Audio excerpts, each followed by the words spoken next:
सुविधा के साधन आप कल्पना कर सकें कि ये सुविधा, ये सुख, वही चीज हासिल होने की बात कही गई। तो मेरे अंदर पैदा हुआ कि इसे कब तक मैं, मान लीजिए मुझे एक लड़की मिल गई बहुत खूबसूरत, हजारों लड़कियां मिलेगी, मैं कब तक करूंगा, क्या करूंगा, उब जाऊंगा एक दिन। तो मुझे वो चीज नहीं चाहिए जो चीज उबा दे मुझे, उसमें मेरी रुचि भी नहीं है, उसमें मेरी अभिरुचि भी नहीं है, जो हाँ, सांसारिक हो अब ऐसे उसमें करते मेरी हैं रुचि रुकते नहीं हैं, है। अब ऐसे करते हैं रुकते हैं, और बारी बारी दोनों प्रश्न को जो आपको समस्या दे रहे थे और आपके अंदर क्रांति जो थी उसको वो भस्म कर रहे थे, ठंडा कर रहे थे, उसको हम जानने की कोशिश करते हैं। आपने द्वितीयवाद वाद की बात की, यानी डुअलिटी की, ठीक है ना, हम्म, कि हम्म, डुअलिटी पाई जाती है कि ईश्वर हम्म, अलग है और उसका, उसने जिस ब्रह्मांड या जिस सृष्टि का निर्माण किया है, उत्पत्ति, वो अलग है, दो अलग हैं, हम्म, ऐसे ही है, ठीक है, हम्म। ऐसे ही है, यानी आपको हाँ, ये चीज, यही तो हाँ है। आप, हाँ, हमारा कुरान शरीफ, हमारे हजरत मोहम्मद साहब द्वैतवाद सिद्धांत के सख्त विचारक थे। नहीं नहीं, मैं उनका ये जानना विचार चाह रहा, मैं ये इसीलिए जानना चाह रहा हूँ, मैं ये जानना चाह रहा हूँ, यही बात थी ना जो आपके जहन में आई कि ईश्वर अलग है और उसकी मखलूक, उसकी क्रिएटर्स, उसकी क्रिएशंस जो हैं, उस क्रिएचर्स जो हैं वो अलग हैं, यानी ये यूनिवर्स अलग है उससे, ये चीज हाँ, आपने यही देखी। इस्लाम तो यही कहता है। हाँ ठीक है, तो इसमें आपको उलझन क्या है, वो उलझन मुझे बताएं, ये तो हो गया क्लेम उलझन, कि ये है उसमें, उसमें जी जी, उलझन क्या है? उलझन दो, पहली उलझन ये पैदा हुई कि अगर एग्जिस्टेंस के पीछे अल्लाह है, ये कायनात है उसने बनाई, हम्म, तो उसके पीछे क्या है, उसका एग्जिस्टेंस कैसे पॉसिबल है? तो ये अगर डुअलिटी के एक ही ऊपर वजूद ऑब्जेक्शन, में एक है एक वो, एक मिनट, एक मिनट, एक मिनट, एक मिनट, ये देखें, ये फर्क है, सुनिएगा जरा गौर से। ये प्रश्न या इस चीज के ऊपर आपत्ति तो सिंगुलैरिटी के ऊपर भी होती है, डुअलिटी के ऊपर नहीं। मिसाल के तौर पर मान लीजिए ईश्वर है और ईश्वर ही सब संसार है, ऐसे ही है ना, तो ईश्वर के पीछे कौन है? ईश्वर के पीछे क्यों नहीं कोई, क्यों नहीं है? मैं पीछे की बात नहीं कर रहा, ईश्वर के पीछे कौन है ये प्रश्न ही नहीं था मेरा। आपने कहा मेरा कि प्रश्न ईश्वर, ये था कि उसके एग्जिस्टेंस, जैसे मतलब मान लीजिए कि मेरे एग्जिस्टेंस ही पिता, ले मैं हूं तो मेरे लीजिए, पिता है, मैं हूं तो एग्जिस्टेंस मेरे ही। पिता है जन्म देने वाले, कारक हम्म, मतलब निर्माण करता।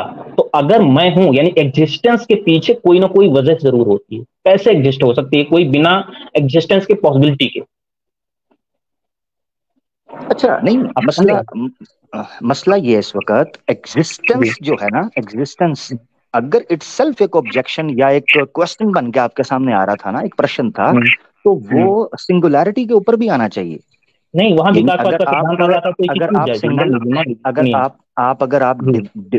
अगर आप डिविनिटी के सिंगल होने के या उसके सिंगुलैरिटी के कायल हैं, तो ये हम्म। प्रश्न उसके ऊपर भी उठता है, क्योंकि नहीं नहीं, एग्जिस्टेंस के ऊपर अद्वैता, आपका आप प्रश्न सुन है। लीजिए।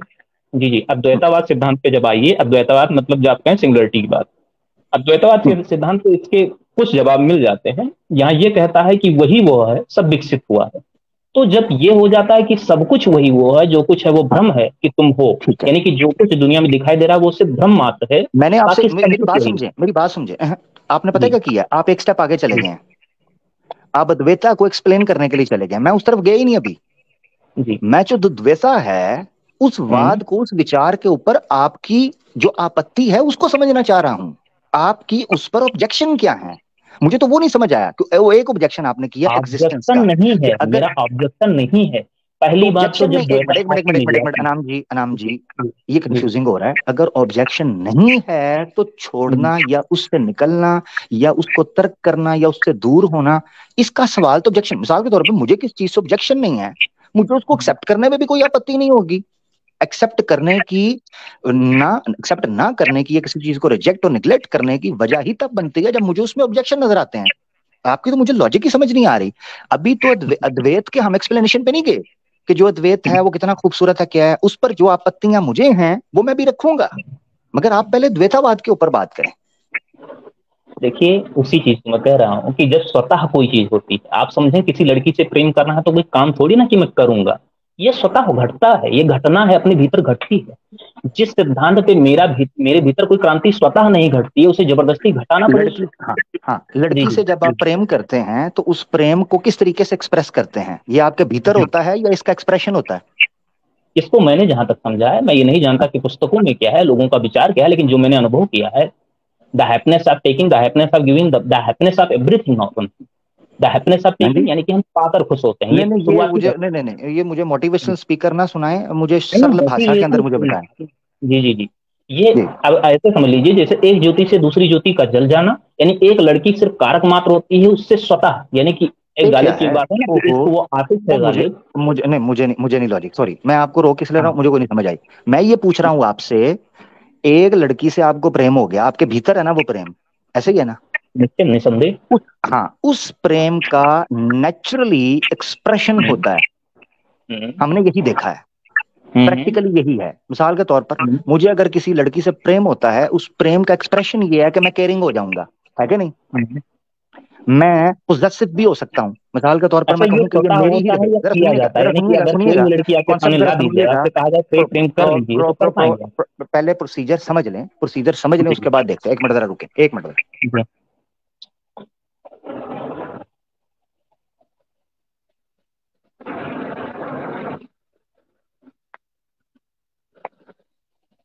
मेरी आवाज जा रही है आपको? आमिर जी।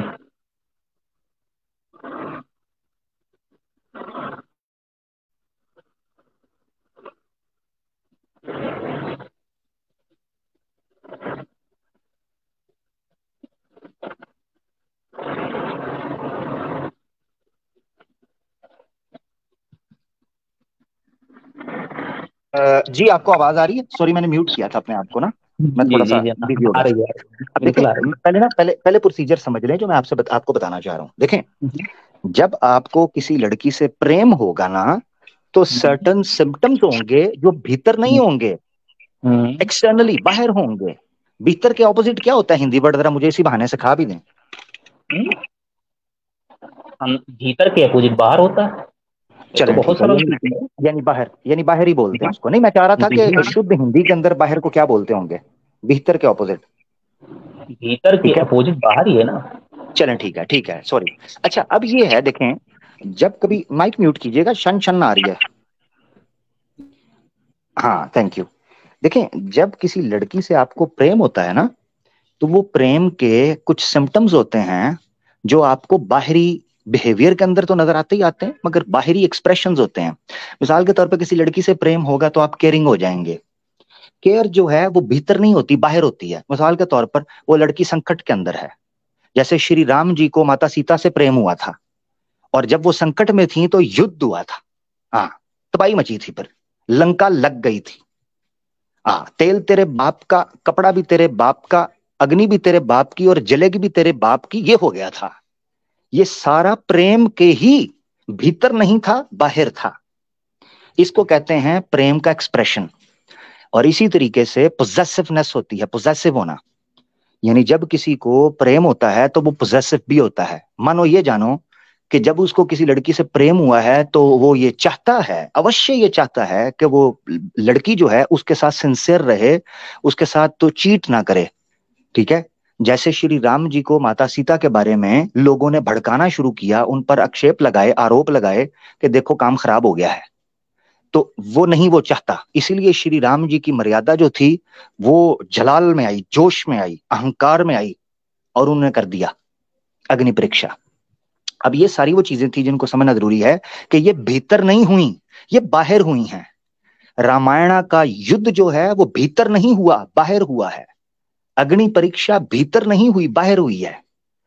अब आप ये कहना चाह रहे हैं कि यानी मैं इस वक्त ये चीज समझना चाह रहा हूं कि आप अद्वैत को एक्सप्लेन तो बाद में करेंगे, जो द्वैत के ऊपर आपका इशू आया है मैं उसको समझना चाह रहा हूं।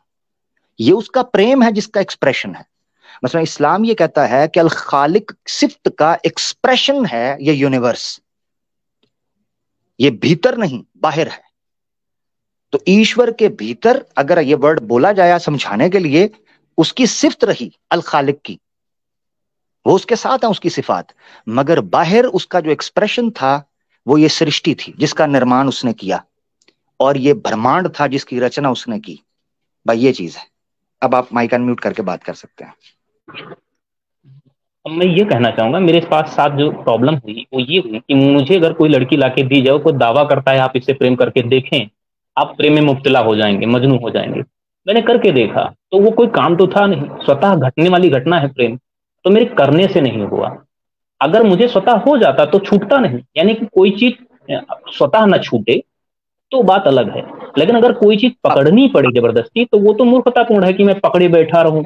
पकड़ा कब तक पकड़े बैठा रहूं, अब वो इसी मसला है। मिसाल को लेकर चलते हैं, इसी मिसाल को ले लेते हैं। हालांकि मैंने दूसरा सवाल आपका बाद में लेना था, जब आपने कहा कि मुझे कोई 1000 लड़कियां दे या 100 लड़कियां या 72 हूरें दे, मुझे क्या लेना देना है, मैं तो इस लालच में भीख मांग कर जन्नत, ये पॉइंट आएगा दूसरा।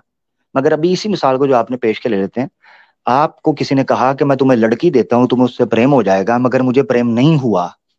ये आपका इंडिविजुअल मैटर है। कई लोगों को प्रेम हुआ और सारी जीवन के लिए प्रेम हुआ। इस बुनियाद के ऊपर किसी चीज को छोड़ना कि जो एक इंडिविजुअल एक्सपीरियंस है उस बुनियाद के ऊपर, तो फिर आप उसको पब्लिक में प्रेजेंट नहीं कर सकते इस एतबार से कि ये कोई प्रमाण होगा। अगर आपका निजी मत ये है, निजी विचार ये हैं, तो मुझे उससे कोई आपत्ति नहीं है। मगर जब आप उसको यानी इस्लाम की हकीकत सच्चाई इसके ऊपर प्रेजेंट करेंगे, तो आप इंडिविजुअली लेके चल सकते हैं। तो ये मिसाल अजीब है। मिसाल के तौर पर ये भी तो मसला हो सकता है ना। अब जरा निराश मत होइएगा, आपको किसी ने लड़की दी और उससे कहा प्रेम हो जाएगा, मगर आपको नहीं हुआ। हो सकता है कि आपके अंदर गुप्त कोई रोग हो जिस वजह से आपको उस लड़की से प्रेम नहीं हुआ। अब जिनको लड़की से प्रेम या लड़की को जिस पुरुष से प्रेम होता है, उसमें तो फिर जनाब मजे ही मजे हैं। तो ये जानना चाहिए। मिसाल के तौर पे हमारे एक उस्ताद थे, वो बड़ा मजे का एक लतीफा सुनाते थे। वो कहते थे, जनाब एक्सपेरिमेंट किया गया, अनाम जी जरा सुनिएगा, हाँ जी सुनिएगा जरा।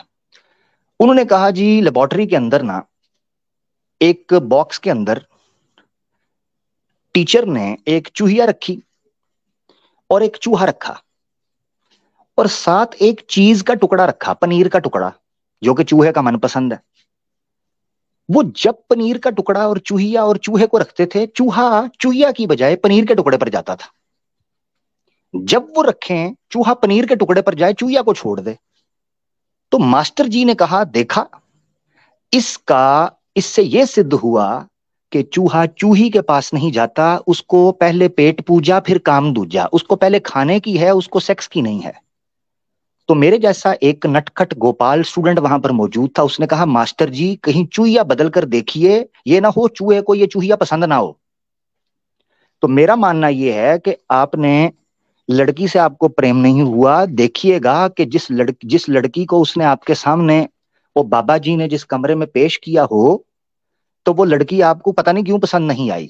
हो सकता है उसने मेकअप ना किया हो, या हो सकता है ज्यादा मेकअप किया हो, या हो सकता है जब आप जाने वाले हों उसने मुंह धो लिया हो, या बाला वाला सीन भी हो सकता है कि जब रोमांस एक्सट्रीम पर पहुंचा हो, आपकी विग उतर गई हो और उसकी लिपस्टिक उतर गई हो, हाँ जी, या आईलैशेस उतर गई हो, हाँ जी।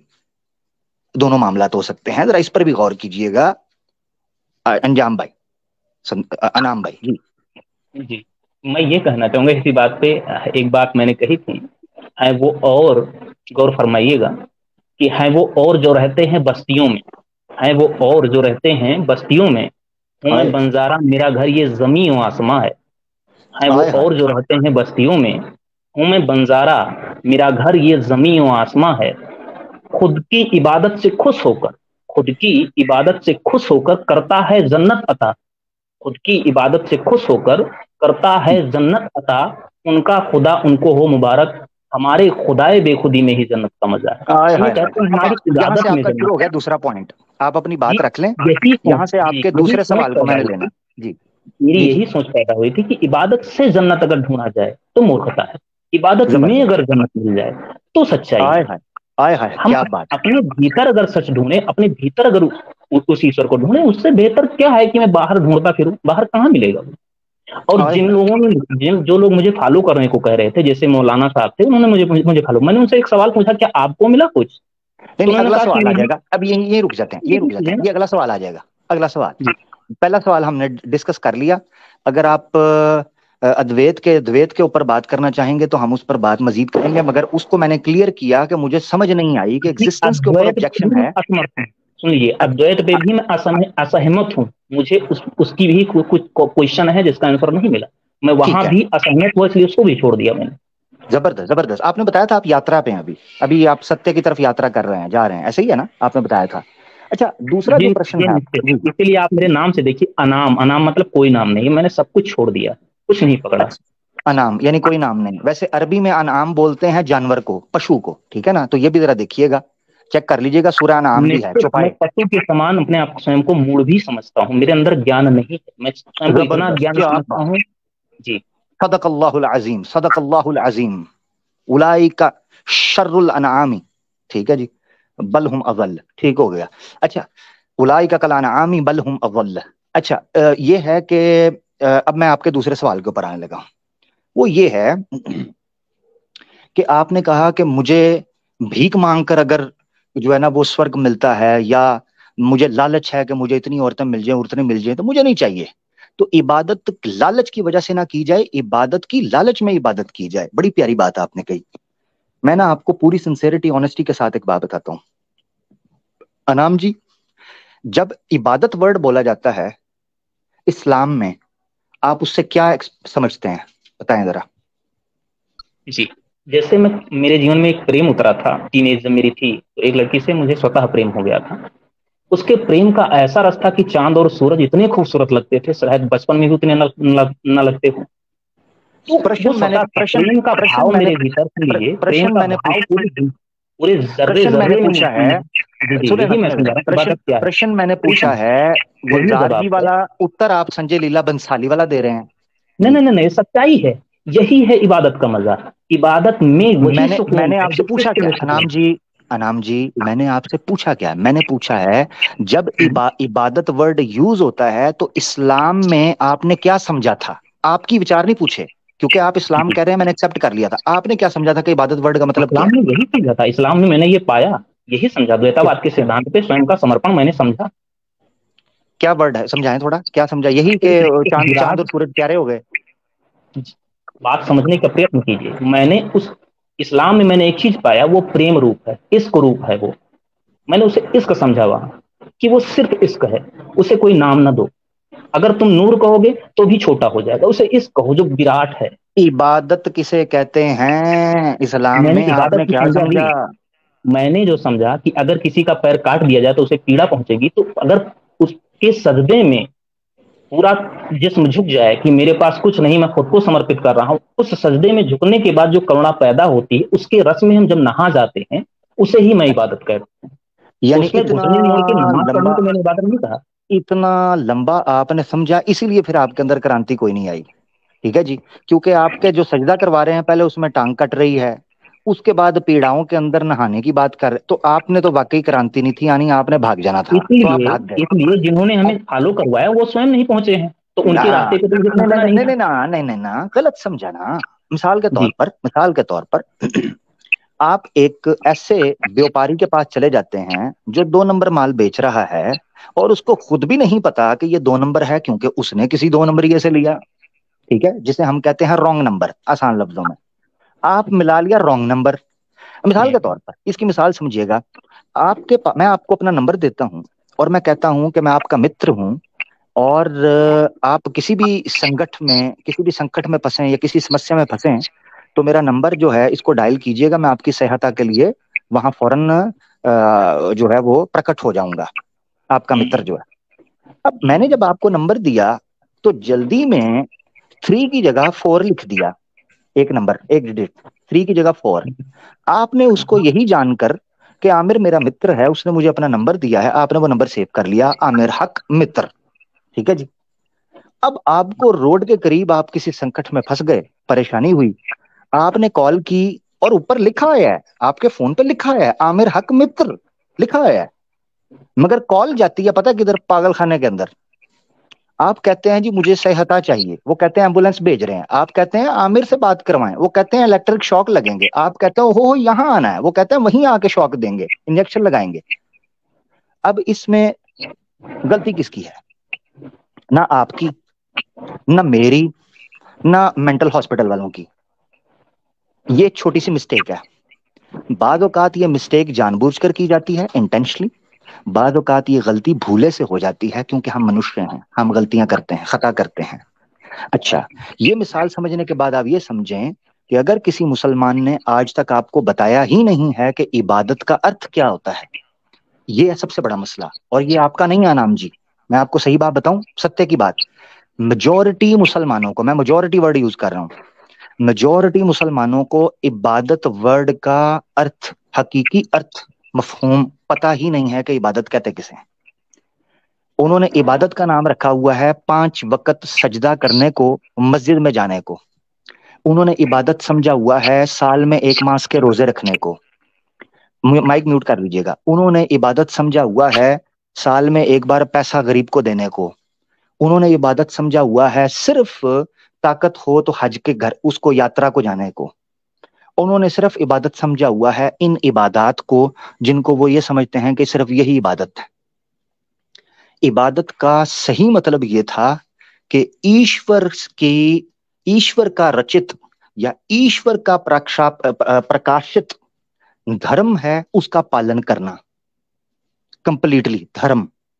इसीलिए हम कहते हैं कि इस्लाम मजहब नहीं है। जो लोग इस्लाम को मजहब कहते हैं वो जाने अनजाने में इस्लाम की तौहीन ना कर रहे हों, जाने अनजाने में। इस्लाम मजहब नहीं है, इस्लाम दीन है। दीन का मतलब होता है way of life. Way of life में आपकी सोशल लाइफ आती है, आपकी रिलीजियस लाइफ आती है, आपकी फैमिली लाइफ आती है, आपकी इंडिविजुअल लाइफ आती है, आपकी पॉलिटिकल लाइफ आती है, आपकी फाइनेंशियल लाइफ आती है, आपकी मॉरल स्टैंडर्ड्स आते हैं। ये सारी चीजें दीन के अंडर आती हैं।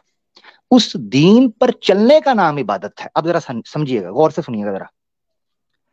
दीन, दुनिया और इबादत ये कैसे एक जगह पर क्लब होते हैं, आपने जरा गौर से देखना है। दुनिया जिसमें हम रह रहे हैं, दीन वो कॉन्स्टिट्यूशन है, और इबादत उस दीन पर चलने का इसी दुनिया में नाम है। आसान लफ्जों में दोबारा सुन ले जरा गौर से, जो समझना चाह रहे हैं। दुनिया जिसमें हम रहते हैं, दीन जो कॉन्स्टिट्यूशन है, इबादत इस दुनिया में उस कॉन्स्टिट्यूशन पर चलने का नाम है। और इन तीनों के कॉम्बिनेशन से बनता है धर्म।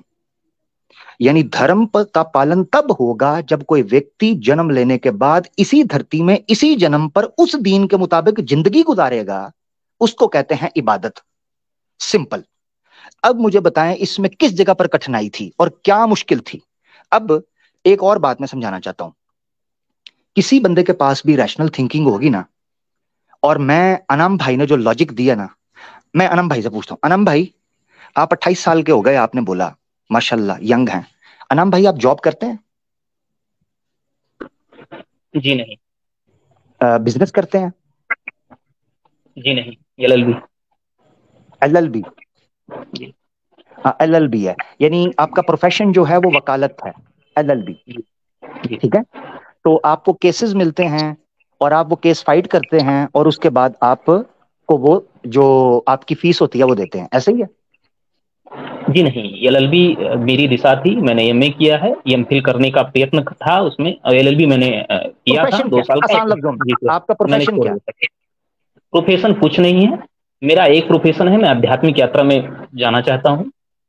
नहीं, हाँ, मेरा मुराद ये है, चले आसान लफ्जों में समझ लेते हैं। खान पान कहाँ से करते हैं? खान पान यही है कि बच्चों को कोचिंग देता हूँ, उसी से चलता है।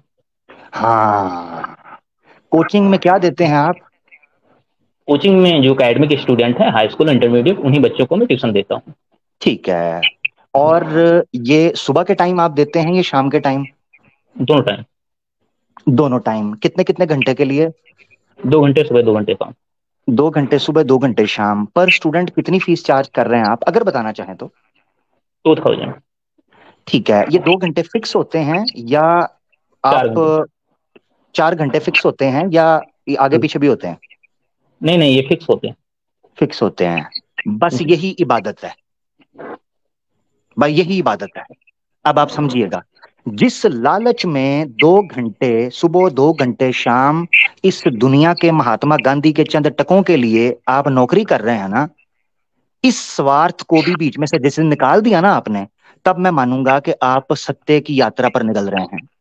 क्योंकि अगर मनुष्य के अंदर से स्वार्थ निकाल दिया जाए, उसके पेट का, उसके खान पान का, उसके बचाव का, रोग से बचने का, पाप से बचने का, बुराई से बचने का, बदनामी से बचने का, अपमान से बचने का, ये जब उसके अंदर से स्वार्थ निकल जाए ना, तो वो मनुष्य नहीं रहता, वो देवता बन जाता है।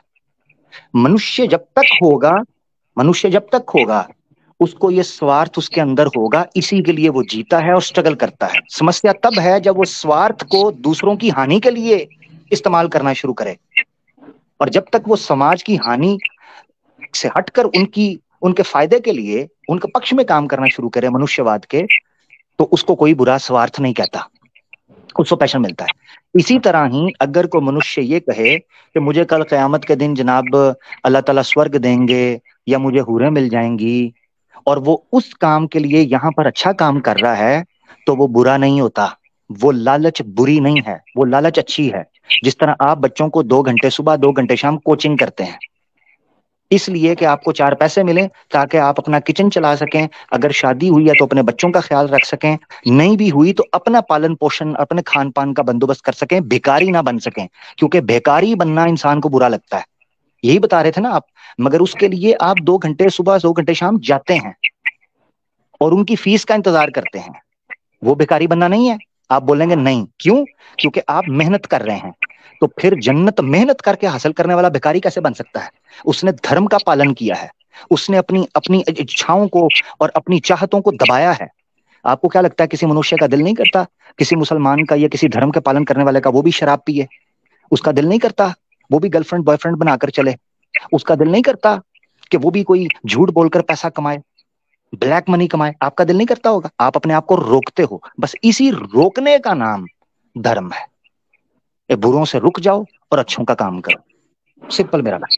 अब मुझे नहीं पता इस पे आपको उलझन क्या होगी, क्या हो सकती है किसी भी रैशनल बंदे को।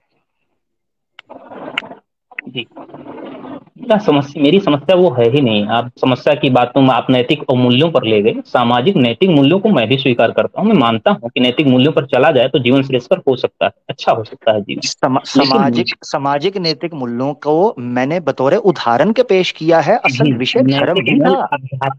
अब मैंने कहा नैतिक मूल्य पर चलकर आत्मा के मौलिक अर्थों तक नहीं पहुंचा जा सकता, ये मेरा अपना वैयक्तिक मानना है। नैतिक मूल्य मशीन की तरह आपके शरीर पर काम करेंगे और ये आपकी चेतना में परिवर्तन नहीं ला सकता, ये आपके चरित्र को उत्तम कर सकता है, इससे ज्यादा कुछ नहीं कर सकता। एक चीज मैं आपको बता दे, ठीक है मैं समझ गया आपका पॉइंट। आपका फोकस है इंसान के इंटरनल भीतर स्पिरिचुअल चेंज।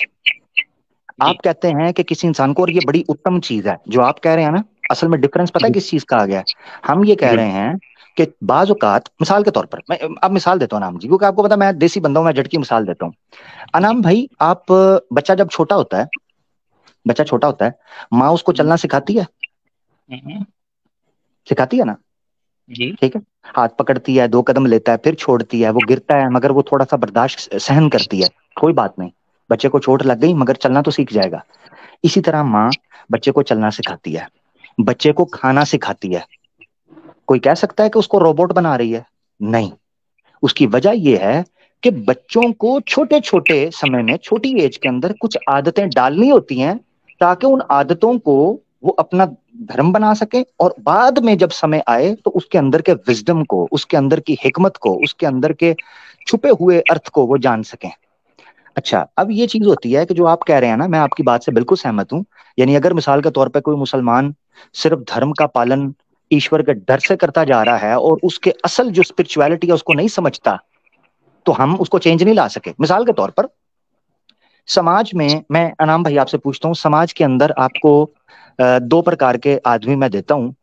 एक ऐसा आदमी है, ऐसा व्यक्ति है जो सीसीटीवी की वजह से चोरी नहीं कर रहा, पाप नहीं कर रहा, और एक ऐसा व्यक्ति है कि जो सीसीटीवी हो या ना हो उसको कोई परवाह नहीं है मगर वो पाप और दुष्ट कार्य नहीं करेगा। आप दोनों में से किसको उत्तम जानेंगे? श्रेष्ठ वही है जिसका स्वतः स्वभाव हो, जिसका जमीर उसे रोकता हो, वही श्रेष्ठ है।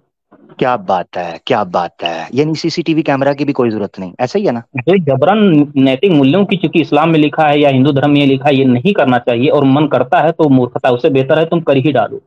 जो स्वतः स्वभाव में है कि आप ये नहीं कर पा रहे हैं, आपसे हो ही नहीं पा रहा है, तो वो ज्यादा बेहतर है। बिल्कुल बिल्कुल बिल्कुल बिल्कुल बिल्कुल, आपने ठीक कहा और मैं आपसे सहमत हूँ। हजरत अली की मिसाल भी आपको मिलती है और कई लोगों की मिसाल मिलती है कि मैं अल्लाह की इबादत इसलिए नहीं करता हूँ कि मैं उससे डरता हूँ या मुझे उसकी जन्नत की लालच है। मैं ईश्वर की इबादत, अल्लाह की बात पर या उसके धर्म का पालन इसलिए करता हूँ क्योंकि उसने जो कहा है वो सिद्ध ही कहा है, नित्य कहा है, सच ही कहा है, उसके अलावा कुछ नहीं कहा। ये हजरत अली का कौल मौजूद है। ठीक है, अच्छा, अब मैं आपको एक चीज बताता हूँ जिस चीज को आपने समझना है। वो ये चीज है, थोड़ा सा थिन डिफरेंस आपका आ रहा है। जो आप बात कर रहे हो वो बिल्कुल उत्तम बात है कि स्पिरिचुअल चेंज आनी चाहिए। इस्लाम की भी यही डिमांड है। इस्लाम कहता है कि अल्लाह चाहता है कि आप अखलाक के इस म्यार पर पहुंच जाओ, इस म्यार पर पहुंच जाओ कि फिर आप